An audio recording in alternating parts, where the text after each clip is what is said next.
Maintenant, parler de l'analytique des espaces de travail. Alors, peut-être on va répondre aux questions. Est-ce qu'on est capable de mesurer et faire un rapport pour dire effectivement si les espaces ouverts sont faciles? Bon, mon objectif aujourd'hui, c'est de vous convaincre de deux choses. La première, c'est que les technologies pour faire des analytiques des espaces de travail qui existent, qui sont bien disponibles, on peut les utiliser aujourd'hui, c'est pas quelque chose du futur. La deuxième partie, par contre, c'est que l'enjeu principal, c'est notre capacité de les adopter. On va parler de la gestion de changement, on va en parler un petit peu plus aujourd'hui. Alors, un peu mon histoire, comme je l'ai dit, moi je suis ingénieur, devenu entrepreneur. Je vais faire rapidement le parcours. Ça, c'est quelque chose qui s'est passé réellement. Quelqu'un m'a dit, le fondateur du premier startup dans lequel j'ai travaillé, m'a dit, Jeff, tu as 4 mois pour développer une technologie pour être capable de suivre du monde avec des dispositifs à l'intérieur d'un espace, évidemment pour faire des analytiques et plus. Est-ce que quelqu'un peut deviner, c'était en quelle année ça s'est passé? Vous pouvez me juger si je suis millénium. Quelle année? Des idées? 2000. Ah, c'est proche. En fait, c'était en 2004, janvier 2004, ça m'a été proposé, ça. C'est le début vraiment de ma carrière dans cet espace-là. J'ai constaté, oh wow, ça va faire que prochainement, on va faire 15 ans dans le domaine. Je suis un petit peu vieux, puis j'ai quand même des cheveux gris pour montrer que la partie technologique n'est pas facile, mais maintenant c'est autre chose pour donner les cheveux gris. Bon, ce que j'aurais jamais pu croire, que c'est une dizaine d'années plus tard, n'oublie pas, en 2004, on n'avait pas des téléphones, on avait rien, on fallait donner du monde, des dispositifs de technologie déconstruite, tout ça. 10 ans plus tard, qu'est-ce qu'on a? On a du monde qui se met à faire la queue pour payer 1000 piastres pour un dispositif qui leur permet de se faire suivre à l'intérieur des immeubles. OK? Avant, c'était prends ce badge-là. Non, je prends pas ce badge, vous allez me suivre. Là, on se met en file pour acheter cette affaire-là. Alors, il y a un gros changement, faut pas oublier cette affaire-là. C'est un peu mon parcours dans devenir entrepreneur. C'est l'opportunité du fait qu'aujourd'hui, ça se fait bien en technologie. Notamment, c'est le Bluetooth Low Energy dans les téléphones. C'est à peu près 2014, ça a vraiment commencé. Bon, Really Active, présentation hyper rapide. Nous, la vision, comme on a entendu sur le panel et tout un peu aujourd'hui, c'est avec l'Internet des objets, avec des technologies, on est capable de faire en sorte que les machines comprennent notre réalité. Ils sont capables de comprendre qu'est-ce qui se passe dans le monde physique. C'est ça, l'Internet des objets. Puis nous autres, notre vision, c'est de faire en sorte qu'ils sont capables de comprendre notre réalité, mais au service de l'humanité. OK, maintenant, c'est vraiment pas pour remplacer du monde, mais c'est pour comprendre que, tu sais, on est important aussi. Et de là, vraiment, la mission de l'entreprise, c'est de faire en sorte que les données que tu partages, on veut les mettre en valeur. Mais c'est toujours toi qui décides de qu'est-ce que tu veux partager et comment. So, comme Georges disait aussi, on laisse à du monde de décider qu'est-ce qu'ils veulent faire. Bon, ça c'est le petit intro. Alors là, les technologies disponibles aujourd'hui. On pourrait en parler sérieusement toute la journée, pendant des breaks ou plus tard, ça me fera plaisir si vous allez creuser vraiment là-dedans. Mais je pense, pour les intérêts qui sont ici, on ne va pas aller trop dans le techno, c'est plus dans le survol. Le gros, c'est de regarder et dire, écoute, il y en a plein de technologies qui existent pour être capable d'observer, comprendre, de mesurer comment les choses se passent à l'intérieur des espaces de travail et des salles de conférence, etc. Puis nous autres, on va faire un focus dans une seule partie. Par contre, tu voyais la source, c'est Review 2017 Managing Workplace Utilization. Je vais penser en photo quelque chose. Les rapports de CReview, on les trouve très intéressants. De tout ce qu'on a vu, là, sont parmi les meilleurs pour vraiment expliquer toutes les technologies qui sont disponibles d'une belle manière. Alors, plein de technologies. Une chose à retenir là-dedans, il n'y a pas une technologie qui est silver bullet qui va régler toutes vos affaires. Pour la plupart, c'est une combinaison de plusieurs technologies. Et les choix ne sont pas évidents. C'est cas par cas. Nous autres, dans laquelle on a beaucoup d'expérience, c'est ce qui est très intéressant, comme vous pouvez imaginer, avec les slides que j'ai présentés avec le téléphone intelligent. C'est être capable d'identifier, localiser du monde ou des objets ou n'importe quoi dans les espaces physiques avec du radiofréquence. Au téléphone, ils ont le Bluetooth, ils ont le Wi-Fi, il y a plusieurs radios qui sont là-dedans. Et également, aujourd'hui, il y a des petits dispositifs qu'on peut mettre sur des objets pour les suivre, puis on en parlera un petit peu plus tard. Et grosso, avec le Bluetooth et le Wi-Fi, c'est intéressant. Par curiosité, est-ce qu'il y a quelqu'un dans la salle qui n'a pas un téléphone intelligent?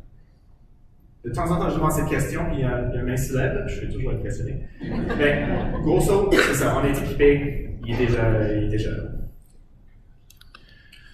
So, pour le faire, ce que je pensais dire, c'est on va prendre des cas d'études parce que c'est très concret. Vous allez voir qu'est-ce qui se fait réellement, vous allez croire ça se fait. Et ensuite, ça va peut-être donner des questions. Je vais commencer à penser aux questions pour chaque cas d'étude. Je vais aller pas trop peu dans chacun. Première cas d'étude, la maison de Norman. C'est une ancienne mansion à Montréal.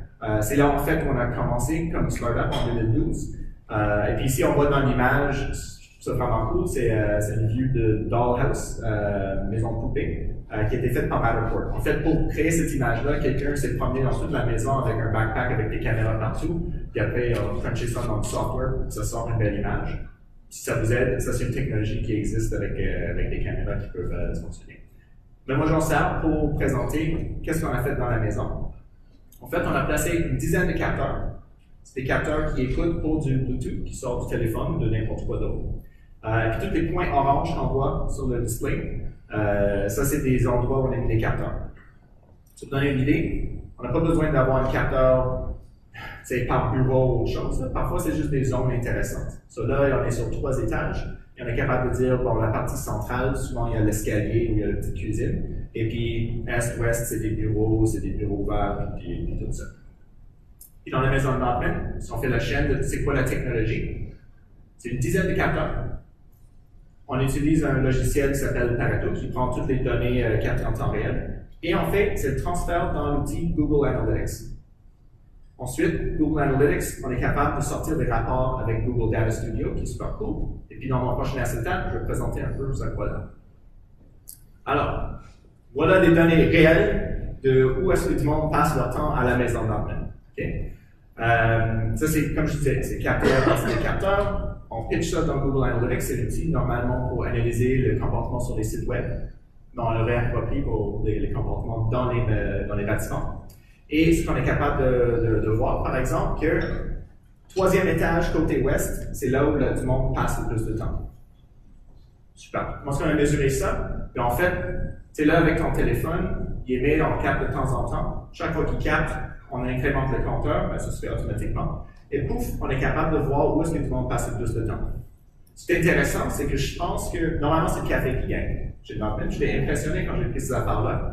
C'est le 3e étage ouest qui gagne, parce que normalement, c'est pour les événements, mais il y a moins de monde dans les événements. Puis je pense que c'est du open space hot desking, hein, qui est cool. Là, ça. Je pense que c'est le open space qui gagne, alors c'est pas bon.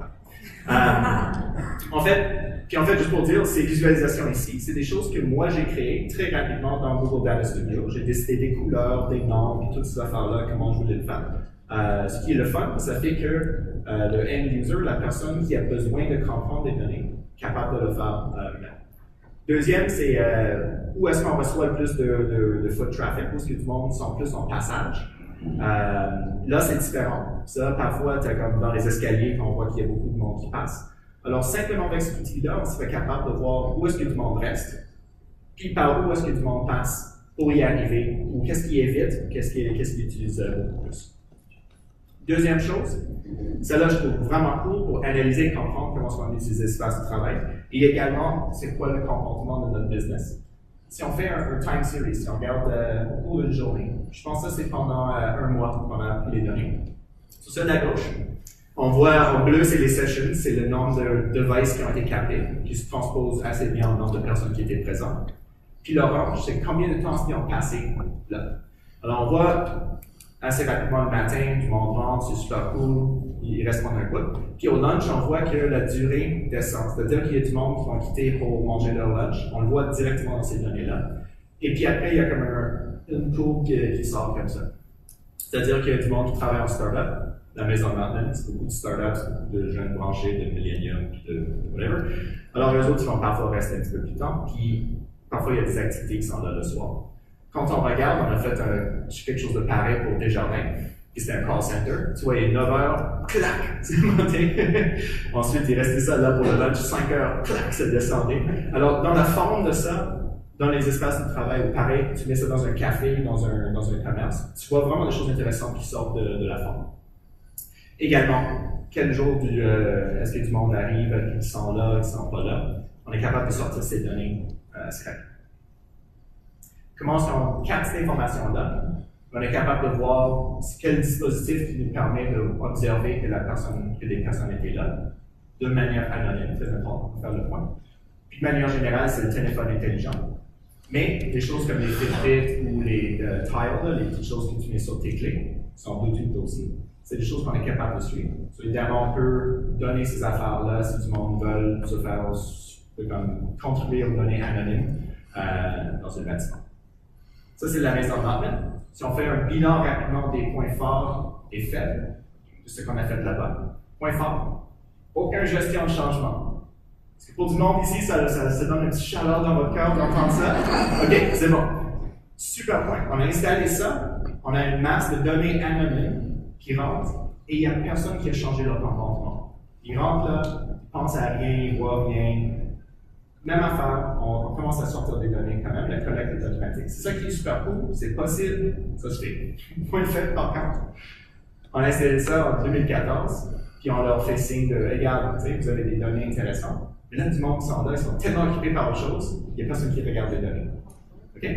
Alors, ils ont accès à ça, ils ne font rien avec. Puis, c'est triste, mais c'est la réalité. Bon, deuxième cas d'étude. Desjardins. Alors, intéressant, nous autres, on est basés à Montréal. Desjardins, récemment, ils ont aménagé des bureaux qui étaient un peu moches, honnêtement, dans la tour inclinée le plus élevée au monde, dans la stade olympique de Montréal. Alors, réellement, ils sont dans la tour, là-dedans, dans les vitres. C'est un espace super cool à visiter. Mon collègue Benoît a passé beaucoup de temps là-dedans à assurer que le système était installé.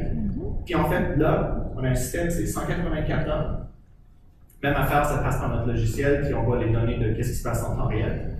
Et là, il y a un intégrateur qui s'appelle Logia, que eux autres, ils prennent les données et ils mettent dans une base de données. Et on a été super impressionnés, on choisit le même outil. Ils ont dit, cette affaire de Google Data Studio, c'est cool, parce qu'on est capable de faire des rapports et les customiser super rapidement. C'est ça qu'ils utilisent eux autres aussi. Alors, c'est quoi la motivation pour Desjardins? C'est pas la maison de Martin, c'est pour le fun, là. Eux autres, ils ont pas réel. Eux, c'est accueillir plus de personnes dans cet espace de manière plus efficace, c'est-à-dire maximiser l'utilisation du pied carré, mais de garder au moins la même expérience, mais idéalement de donner une expérience élevée, parce que l'humain est important de toute façon. Pourquoi on utilise les analytiques? Parce que les analytiques leur permettent de dire voici le rapport, on a réussi, on a eu du succès, ou voici le rapport, ils ne veulent pas que ce soit là, ça ne marche pas, OK? C'est ça le fait de Desjardins. Eux autres sont allés assez loin dans leur transformation numérique, puis ils ont même accompagné toute cette installation-là avec une application mobile. C'est super cool, c'est fonctionnel, c'est le fun. L'écran de base, on le voit à gauche. Là, on est capable de voir rapidement sur les 7 étages, est-ce qu'il y a des places disponibles. Alors, on voit clairement que les 3e, 4e, 5e, c'est plein. Il n'y aura pas beaucoup de place. Alors, bravo, ils utilisent bien leur espace, c'est bien occupé. Et ça, c'est le fun, parce que quand on arrive au stade olympique, ça prend quand même du temps à monter dans les ascenseurs, traverser d'un étage à un autre, si on doit trouver quelqu'un ou autre chose. Alors, ça permet rapidement de le voir. Puis également, si on a besoin de trouver leur ami, si chacun a fait un opt-in, si on dit, ça ne me dérange pas de me faire suivre parce que je vais aller rapidement au cafétéria chercher quelque chose, puis quand mon collègue va arriver, ils vont me trouver sur le bon étage. Tu es capable de le faire. C'est-à-dire, sur cet écran-là, on voit tes amis pendant une période de, je pense, 30 minutes ou quelque chose. Alors, on a l'occupation par étage pour des analytiques. Et de l'autre côté, on est capable de voir que étage par étage, on a même une granularité de est-ce que l'espace de conférence ou l'espace partagé est occupé. So, par exemple, comme tu disais, Georges, il y a du monde qui disent on a besoin de faire de quoi rapidement. Ou Guillaume, tu as quelqu'un qui vient te visiter, qui se dit j'ai pas de bureau parce qu'on donne un bureau open space. Mais tu es capable de voir rapidement. Est-ce qu'il y a un espace où on est capable de se mettre ensemble et est-ce que c'est disponible avant de changer d'étage, par exemple? Alors là-dedans, juste pour le dire rapide, les données, c'est nous qui capte ça. Il y a un élément de notre partenaire qui fait de la cartographie et il y a un intégrateur. So, pour faire tout ça, c'est des compagnies qui travaillent ensemble pour le corps. Les points forts de Desjardins, les objectifs étaient clairs, pourquoi ils voulaient le faire. Hyper important, je vais vous donner quelque chose, ils ont fait l'implication des employés depuis le début. Okay? Les employés ont demandé, vous voulez quelle sorte de chaise? Est-ce que vous êtes confortable avec ça? Est-ce que vous voulez voir vos amis? Non, tout ça. Puis ça a fait tout le long, puis ça c'était vraiment clé dans cette transformation-là. Côté techno, ils ont une localisation en temps réel, avec une granularité qui est suffisante à leurs besoins. Est-ce qu'ils ont investi dans les meilleures technologies du monde? Non, ils ont investi dans nous. On a du good enough, OK? Puis le good enough, c'est good enough parce que ça fonctionne, c'est là, ça marche, ça leur donne quelque chose pour fonctionner. Suite à ça, ils n'ont pas dit, cool, c'est installé, check in the box, réussi, garde-moi, j'ai fait de la transformation numérique avec Desjardins. Non, ils comprennent que c'est une amélioration continue. Il faut garder les données puis continuer. Et pour du monde ici qui sont plus du côté, on va financer cette affaire-là. Eux autres, retour sur investissement, c'est clair, c'est mesurable. Troisième cas d'études, et ensuite on va faire les résumés. On est avec University of Southern California à Los Angeles, dans le Keck Medical Center. Donc ça, c'est une part pour faire le point que c'est pas juste des bureaux. Un hôpital, c'est comme le bureau pour des infirmières. Dans leur cas, ils font des cas d'études sur les infirmières, qui ont clairement des journées assez stressantes, on dirait. Puis c'est de voir leur bien-être au travail. Dans le cas de USC, 254 heures, même affaire, ils travaillent avec une partenaire Foundation qui fait l'anonymisation des données, puis après c'est eux autres qui le regardent. Ici, ce qui est cool, c'est qu'ils regardent beaucoup de variables. Ce n'est pas juste l'occupation des espaces, mais c'est d'autres facteurs qui sont là-dedans. Alors, bien sûr, ils font une localisation en temps réel. Alors, l'infirmière a été où?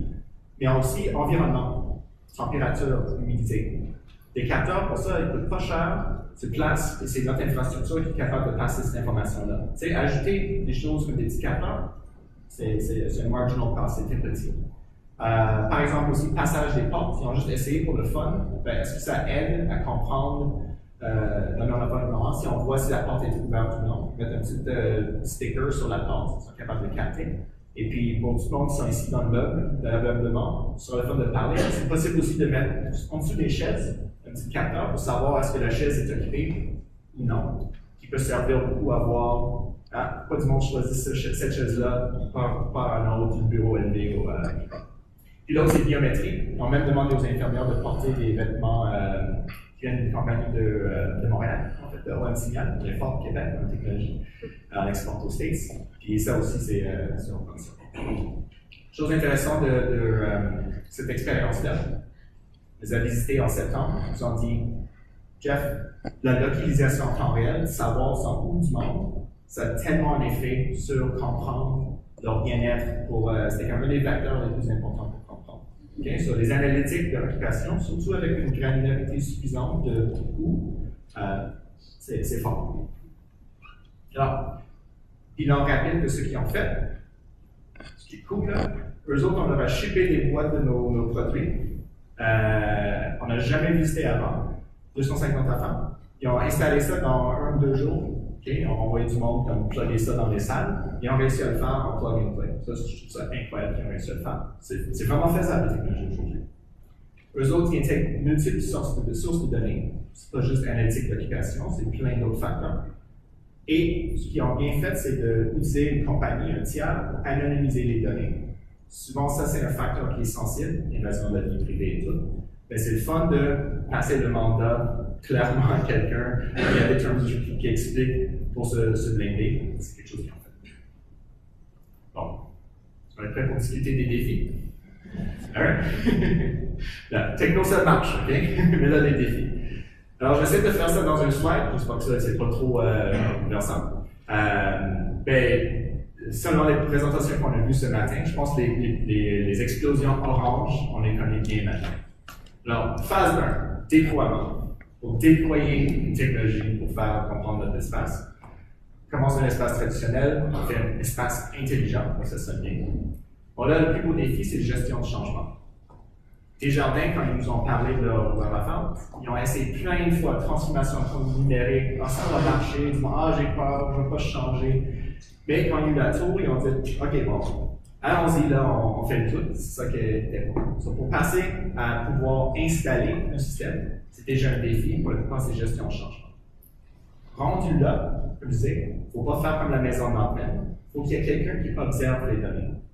Et cette phase-là, on oublie souvent, parce qu'on va faire les budgets pour acheter, s'approprier les technologies. Et on oublie de s'approprier les budgets pour avoir une ressource qui va regarder les résultats. C'est clé, parce que sinon, il n'y a rien qui se passe. Alors là, ça prend quelqu'un pour regarder les données.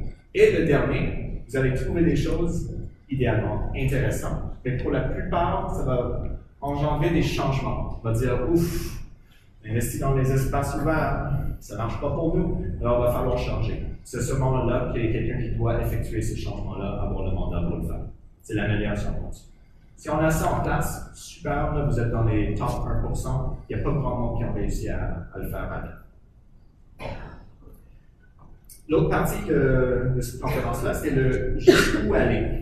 Jusqu'à quel point est-ce qu'on est capable d'aller avec l'Internet des objets? Est-ce qu'on est capable de remplacer chaque humain par l'intelligence artificielle? Non, non.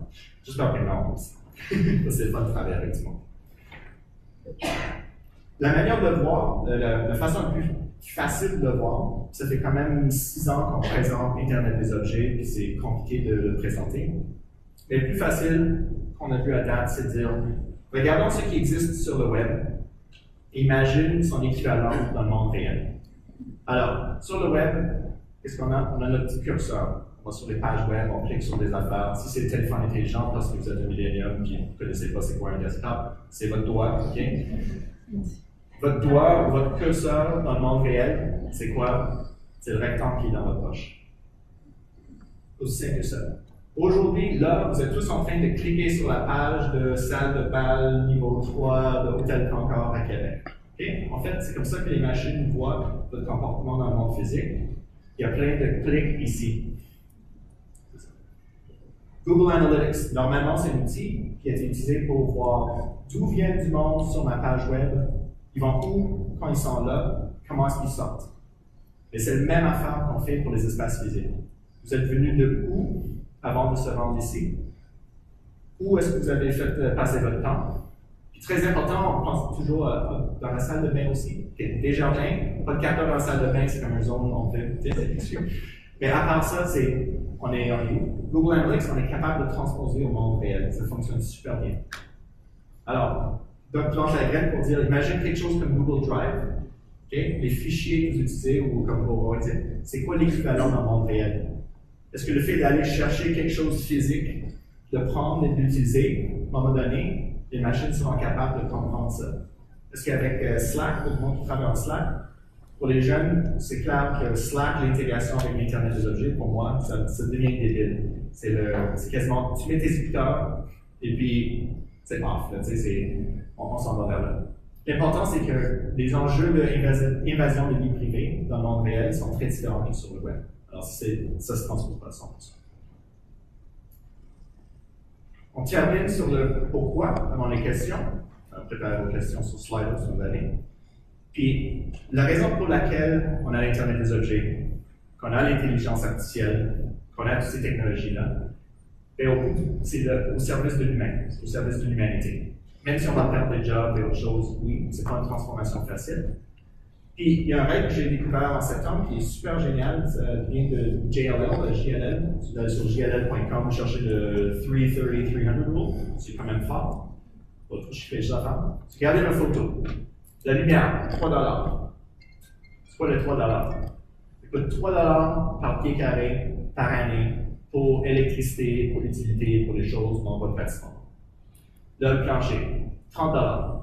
Ça coûte en moyenne $30 par pied carré par année pour l'immeuble elle-même. Puis l'humain, les ressources humaines, les salaires, tout qui est autour de ça, $300 par pied carré par an. Alors, si vous voulez mettre de l'énergie, de l'effort pour avoir des efficacités quelque part, c'est où? J'espère que c'est sur le bien. C'est le fun de fermer les lumières le soir, là, tu sais. Mais au bout du compte, tu montes ça à un comptable, là, il va dire non, elle coupe 10%. Puis oui, le coupe 10%, ça peut être comme on va couper 10% de ces personnes-là parce que l'intelligence artificielle va les remplacer. Mais pour la plupart, c'est de rendre une expérience mieux, comme déjà bien fait. Alors, sur ça, je le laisse pour des questions. Super. Merci beaucoup.